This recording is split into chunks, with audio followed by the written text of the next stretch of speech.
Y'all, he done posted me in here like 3 times, and we finally got him today. So I'm very eager to have this conversation with him because he been, holding me up, obviously. One thing you know about Lil Bubba, well, he is going to crack back. He's going to go to sleep. But in his defense, he's been working very, very, very hard.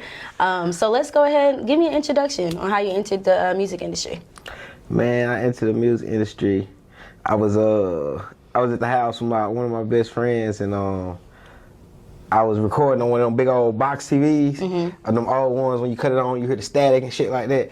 And shit, man, I just used to get on YouTube and shit. First, I was smoking and freestyling in the car. You know how that shit go. Everybody get high, everybody feel like they can freestyle. Yeah, like you think you can rap. Let me really hear it on the freestyle. Okay? That's how it started. But then everybody like was telling me shit like, damn, they fucking with it. So I really like used to watch the reaction and be like, damn, bro, you really like, you know what I'm saying? You don't sound like anybody. I know we all doing this, but you really hard. So I just kept going. I used to get on the box TV and shit on YouTube and cut a YouTube beat on and rap off of that on my phone. And that's how just being there playing with it. So how long you been doing it? I seen you been doing it about 7 years, it looks like. Yeah, about 7 years. Okay. And so what made you actually decide to take it serious? Like what year was that you decided to really tap into your talent?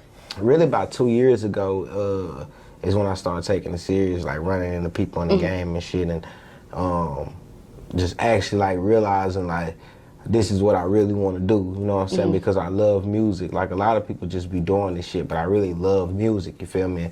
I just feel like I was gonna separate myself with the music, so it's like, man, let me take this serious, you know what I'm saying? Yeah, so you really decided to tap into your talent. So you've actually been in Houston for about 5 to 7 years. You're actually from Palestine, Texas.